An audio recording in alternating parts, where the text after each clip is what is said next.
Hello again. It's been a little while. I actually was getting over an upper respiratory infection that happened this last week, and in the one of my previous talks, I talk about where that actually came from, which was this grief that I just needed to let go, and it manifested itself in my lungs.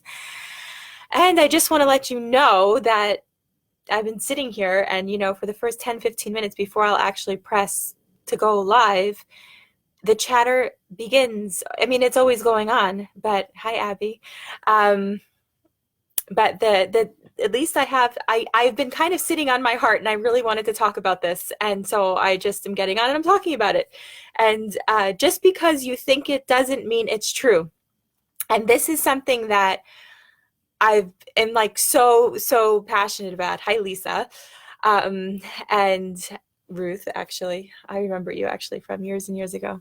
Anyway, so this is something that I'm really passionate about because what the sitting in silence, and I did it. It's interesting. This morning, I sat with myself. I just sat there like for about an hour, um, maybe an hour and 10 minutes or something. And then I was so tired and I just fell asleep for another hour. So, and then when I came home, my kids were so making noise and I was trying to meditate for another half hour. But the cool thing is it doesn't really matter. Like everything, it just goes with the flow. Like everything is good. Like everything is okay. Like if it works, it works. It doesn't work, it doesn't work. So this afternoon, it didn't really work for me to sit that long in silence. But what was coming up for me this past week is basically this idea of just because I think it doesn't mean it's true. Like just because I get nervous before doing one of these things, or just because I do anything, it actually doesn't mean anything. Actually, most of the time, when my head is the one that's telling me that something is happening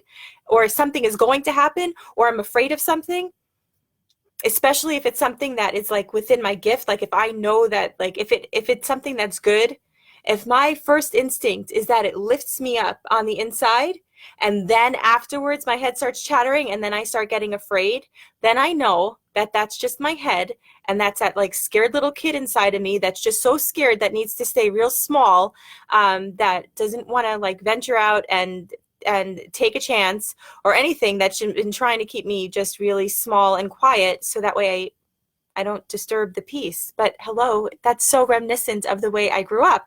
Isn't that interesting that my whole entire nervous system, my whole entire makeup is that of, it's really like my mind where my ego is. Hi, Yadira and Esther. So exactly the way that I have been brought up, which was there was so much physical abuse, there was emotional abuse, verbal abuse, there was craziness. My house was insane. And then I was insane. It was just nuts growing up. And it was always shut up, shut up, shut up. I mean, I heard shut up so many times that now when I want to do something, it's like it's like shut up, just be quiet, like be quiet, stay small, don't leave me alone, I can't handle you. And these are the voices that are in my head now as an adult. And what is so cool about healing and getting better is that I could see these things now, and I get to tell the difference. I get to tell the difference between what's going on in my head and then what's going on in my heart. And if it's happening in my soul, in my heart, and what's going on, then there's something deep down inside that I will always know is true. And my head is always going to try to make that part of me, my soul. I don't know why it is. I don't even think it matters. I heard a saying once, it's like, who cares how the horse got its rear end in the mud, like just get it out. It doesn't matter why. People are always asking, well, why does this happen? Or why does that happen? And I used to ask that question also, but a very wise person once told me, what's the difference? What's the difference? Why? It's going to be the situation anyway. So like, I just need to get a solution to it. So I've been talking about this a lot, and me just sitting in silence and just not dying, like literally just sitting on my beanbag and closing my eyes and just being able to sit with myself. That's been like the surrender that I've just been able to give my creator, of just, you take this hour of my life, so to speak. Like, I mean, I still am alive and I'm like experiencing it, and that's amazing. But it's just been this time that I get to give to my creator or whatever, just the universe, I just get to sit down and not die and like just stay there. And the results have been really remarkable, because what's been happening is I'm able to see now more clearly about these thoughts and these crazy thoughts that are actually trying to keep me down and trying to keep me safe, which never ever keep me safe. I mean, my thoughts got me into a dysfunctional marriage. My thoughts get me into dysfunctional friendships. My thoughts get me into all kinds of dysfunctional relationships, into, into not living in my gift. And like, my mind just keeps me small and gets me into a lot of trouble. And so now I've been able to get out of this trouble and out of this, because I'm giving myself this time. And what's happening is there's been a space that's been created between me, like me, who I truly am, and my mind. And the last few days I said that I have been sick. So that's actually the word. That's when it will get even worse, because when I'm physically not feeling well, the mind, it's like, yes, now we can attack. And it's like even more than usual. And it went into all sorts of stories. Like, even though I've been working so hard to become a better mom, and I've been meditating, I've been doing so much. I've been kind of just keeping my mouth shut when, if there's been backlash from my daughters, or just whatever it is that I've been doing. And my mind is telling me, it told me this whole past week, well, nothing's getting better. Look what you did. You can't make anything better. Look what the harm that you did when they were younger. How could you do that? And this kind of stuff is, these kind of thoughts that are happening in my mind, that it tries to take my past and it uses it against me. My mind will use my own intelligence against me. My mind uses my religion against me. My mind uses good things in my life against me, because my mind lies to me. My mind will tell me half the truth. Yes, it is true that these things I did hurt my kids. I did, do things that are mistakes, and I recognize it, and I'm so sorry for them, and I'm so trying to make things better. But my mind won't tell me how things are actually really changing. Just for an example, I was just saying, like, how in the past, these past few days, how my mind was just bringing up on how things are, like how it's telling me the reality of how things are with my kids, and things aren't getting better and all this stuff. But I just want to say that, like, after getting rid of this virus and after sitting just 2 hours, I just sat for 2 hours in meditation. And this, by the way, was worked up. Like, I mean, I started with an hour for like 6 months. Now I'm going a little bit deeper, because I want to go deeper. And it's like it was like the cure-all for me, because I just instantly felt better. I felt connected. I felt connected to myself, and I felt connected to the truth of what is really real. And I almost it's like I came back to myself, and it's like the proof is in the pudding. I was cooking something and I was doing stuff, and my daughter actually said to me that she's like, Mom, I've been noticing that you've been really trying hard to be a much better mom. Telling you, like, I was crying. I was like, really, thank you. And it was just like, and of course, what was I thinking just 2 days ago is that nothing's ever getting better. And like, I would never talk to another person the way that my mind talks to me. I mean, I have actually in the past. Before meditation, I would talk to my kids the way that my mind talks to me, which was very harmful. But now that I have this time and sitting in silence, and that's actually what I wanted to talk about a little bit. Sometimes people are, hi, Lavana and Shayna and Jan and Esther. So I wanted to talk a little bit about the meditation, because people get a little freaked out when I talk about meditation. So, oh, I can't do it. And yeah, like, I get that, because I was never able to sit and meditate for more than 5 minutes.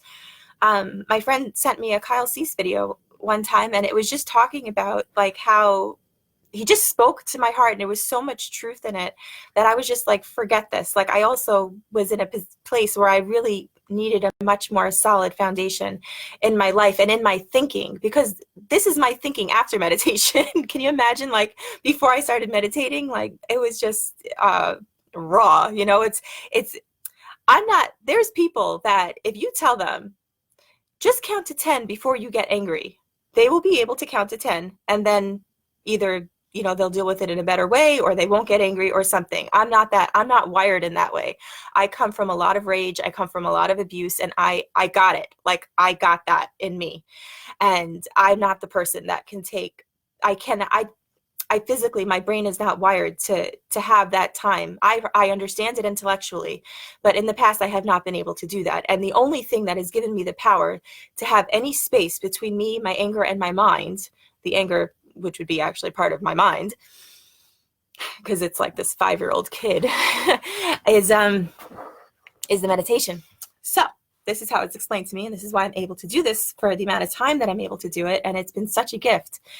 And it's not that it's necessarily easy, but it's very, very simple. And I've been through so much in my life that actually this is actually kind of easy at this point. It's just that it's new. It's just that it's different. It's not something that I'm used to. I'm used to talking too much. I'm used to listening to my mind. I'm used to going into crisis. Not anymore. I'm getting used to going into the good stuff. If it's good, and better is better. That's where I'm headed right now. That's where I've been headed the last 6 months after doing this. So let me just talk about it. So basically, I literally just sit down. Thank you for that thumbs up. I just sit down and I have a beanbag. Oh, I love the hearts. So, and I just sit in my beanbag and I close my eyes and I just sit there. And what I realized also, there's been so many insights in just sitting and getting in touch with myself. And I've said this, I'll say it again. If I cannot sit with myself for an hour, how can I expect other people to sit with me for an hour? And it has been such an amazing experience just to sit with myself and for fears to come up and for people that have hurt me. Like I have had relationships, friendships that I have been in that were dependency relationships because I was always looking for somebody outside of me to fill up what I needed inside.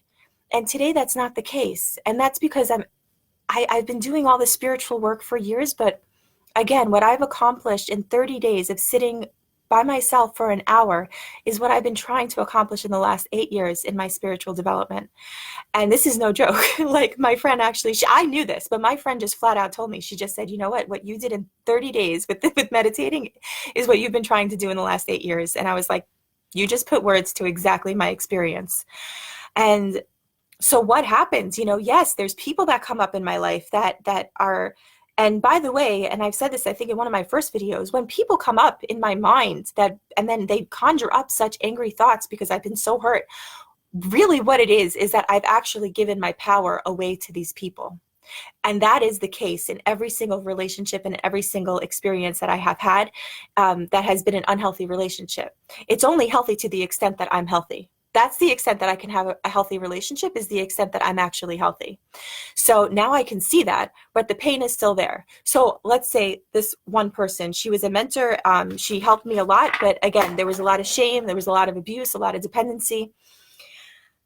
And, now that I'm thinking so much more clearly, I can see in so many ways how that was a very harmful relationship. But I was so used to it because, again, the way that I was brought up is to basically, if you get love sometimes, it's like hold on to it so tightly and never let go, because you don't know when it's going to come again, even if they're treating you badly. And that's really been, it's been actually a miraculous, beautiful experience in my life to break free of those relationships. So what happens when this woman comes into my life? Now, I know intellectually, if I hold a resentment or hate in my heart, I'm actually just harming myself. And I am so not willing to harm myself anymore, like at all. But what do I do with these feelings? So what happens is I'll sit down, and then this anger will come up, and this woman will come up in my mind. And by the way, this is not something, this woman, this relationship is not something that is not like it's not in my mind. It is there. It's just that if I'm going to watch shows, if I'm going to be flipping through Facebook, if I'm going to be doing Instagram, if I'm going to be eating, if I'm going to be doing so many other things to distract myself, I will never be able to see that pain is there, because I'm just getting into these little addiction kind of stuff, so that way I can't even feel my own emotions because there's a lot of pain. But today, I actually know that the only way to get over this stuff is to go through it. So I am so willing and want to just go through the pain, so that way I could experience it once, or experience it as many times. I say once because there's certain layers of it, even if I experience this amount of pain one time, yes, this person might come back into my mind again, but there has been one layer that has been healed, and I don't ever have to experience that same thing again. It might be similar, and there might be a deeper healing needed, but I won't have to re-experience it over and over and over again, because as I sit in the silence, the universe is literally doing soul surgery on me, and it's taking out the pain, and it's taking out the rage, and it's taking out the hurt. It's taking out whatever it needs to take out from me, and I'm just literally sitting there in silence and just allowing it to happen. And no, I'm not like knowing that this is actually happening, but the effects of the meditation have been such that I recognize, looking backwards, that that's actually what has been happening. So what happens? This person comes into my mind, all these thoughts come up, the anger comes up. And what I normally would do is be like, oh, I'm so angry. I hate her. I hope she dies. Like all these terrible, terrible things. And then I realize, I'm like, oh my gosh, I'm angry. And then I picture myself as like a little kid. And I'm telling you, sometimes I say this and I'm like, I think it sounds like, oh, you're playing with dolls or stuff. Like, this is hard freaking work. So like, try it. That's all I have to say is like, yes. And I am honoring that little 5-year-old who was scared to death when she was getting beat up, watching her mother get beat up, my brother, myself. Like, I don't care. Like, I don't care. And you don't have to be beaten up by your parents to like, to want to experience this. But it's just like, you know, you could just be a 5-year-old that just, there, you know, 5-year-olds experience stuff, you know, no matter what it is, no matter what you were going through as a 5-year-old. So I'm just taking myself as that little 5-year-old who's just a scared kid. So I just see her and I'm just like, of course you were so angry with this lady. Look what she did. She shamed you. You trusted her. You gave your power to her. You invested in her, and look how she treated you. She shamed you. She made you feel bad. She talked to you about the worst possible scenario. She brought up fear in you that didn't even exist before. Of course you're angry. Oh my gosh. Let me give you a hug. And I literally just picture myself hugging a younger version of myself. Even though this relationship happened when I was in my 30s, it doesn't matter. It's still me. It's still that little kid who who was not in a healthy relationship, who is in an abusive relationship. And, and at the same time, to honor that part of myself that actually needed that at that time. I needed whatever it was that lady was giving me at that time. I needed it, because if I didn't need it, I wouldn't have gone through it.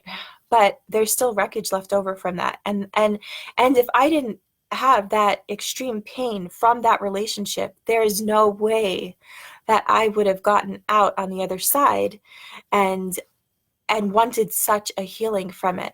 So these things that have been so extremely painful for me, where I have totally given, I want to say my eggs, like I heard a speaker say one time that, you know, her husband, that she had like a basket full of eggs and she gave it to her husband, and she gave her eggs to him in a basket, and then he just dropped them. So that's it. That's like the story of my past. And now, because I'm aware of that, I'm able to see more clearly what is actually going on in my relationships. I've been able to have boundaries today because of that space. It's because of that space and that time that I'm giving myself to connect with my creator. I picture it, when I'm talking about it, I picture it like an iPhone or a Galaxy. I have my Pixel, and it needs to get charged. And you know, even though Your phone's in airplane mode, so I can't help you with that at the moment. That's awesome. My phone just told me it's in airplane mode, so it can't help me at the moment. That is so funny that just happened. Anyway, so because I put on airplane mode because I didn't want to disrupt me, but I disrupted it. So it's funny. Anyway, so what was I saying? So the point is that I have to charge it. And even though when I had my spiritual awakening and I got into this religious, a religious culture and everything, even though I would pray and even though I do all these things, and I still pray and I still do these things, but the fact is I really need to get charged. I think this is an energetic, it's a spiritual thing, and I need to sit down. And when I sit my butt down in that chair in my beanbag, I think what's happening is I'm literally getting charged in the same exact way that I would charge my phone, because my experience has been There has been a profound amount of healing in in the relationship that I have towards this woman. I do wish her the best. Does it come up? Yes, it still comes up.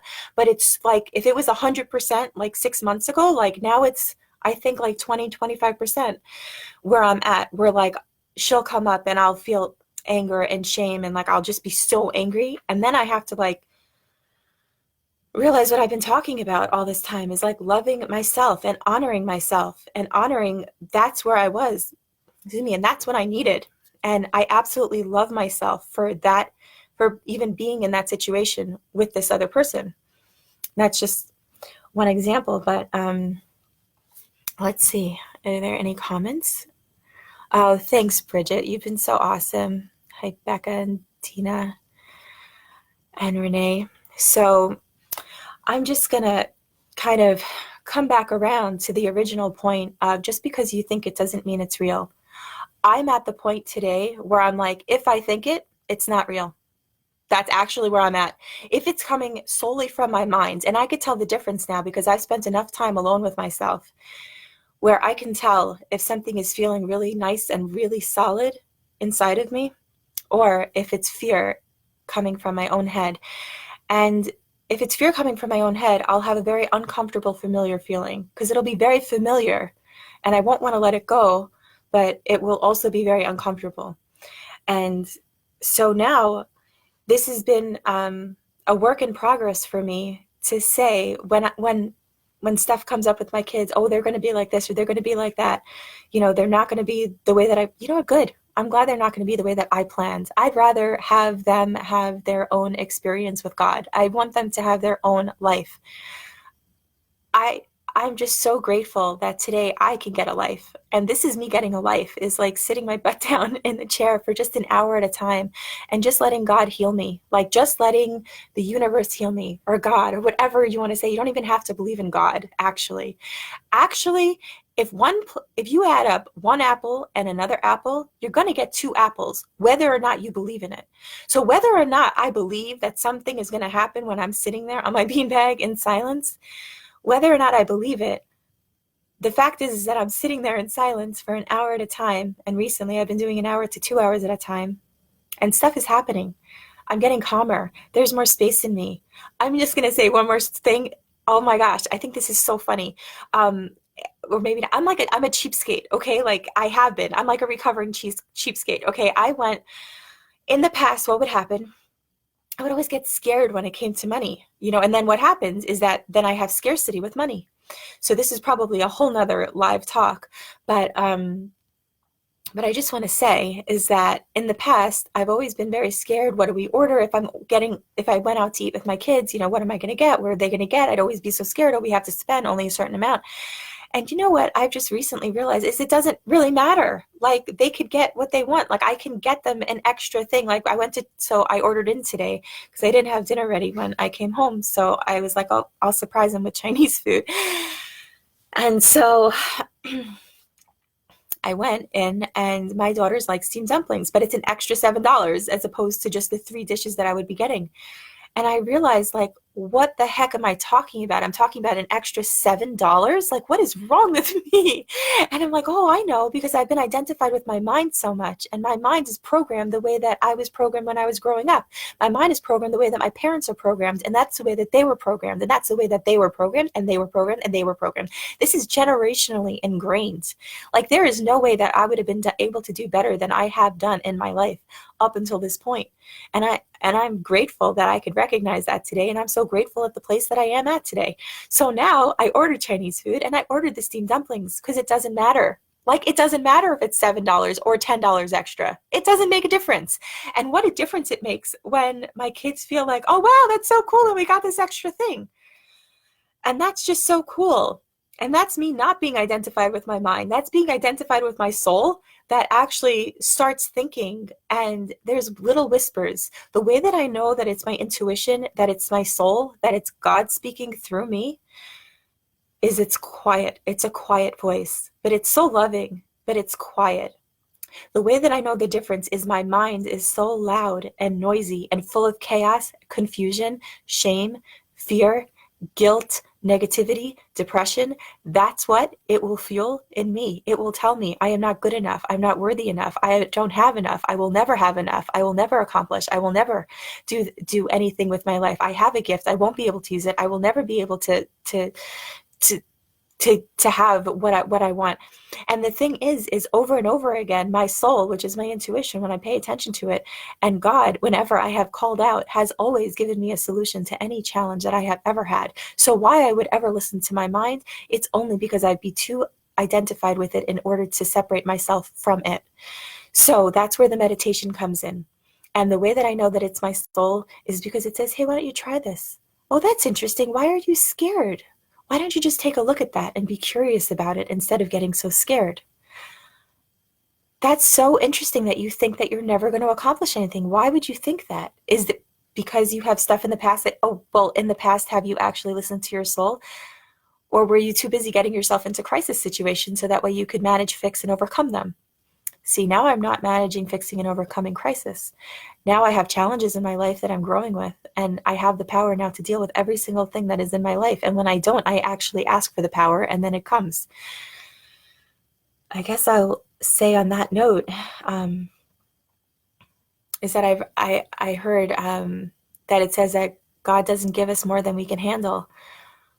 And that might be true to an extent, but sometimes God does give me, sometimes I have more than I can handle.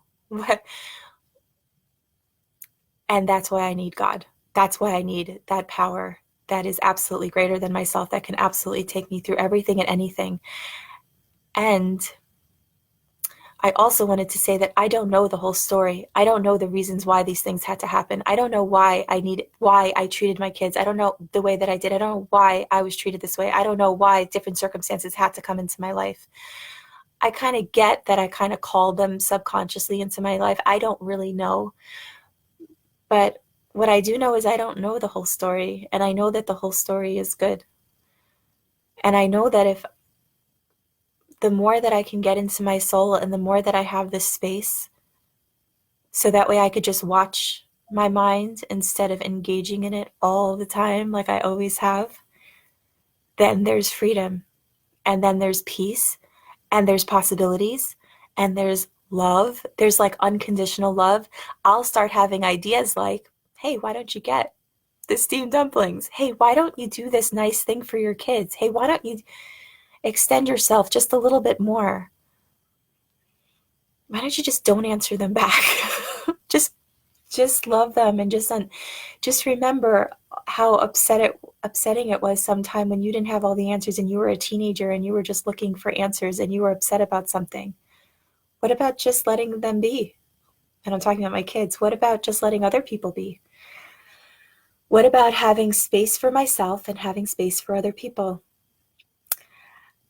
And I didn't realize, but I've been on the call now for I keep calling this a call. I'm so old school on this live broadcast video for 28 minutes. So thank you for all of you who tuned in. So that's really the bottom line. I just love that, is just because you think it doesn't mean it's true. And there's so much more that I have to say on that. And so many more examples. And now I'm able to see it with other people. If other people are triggering my fear, if I talk to them and they're triggering my fear, I also don't believe them.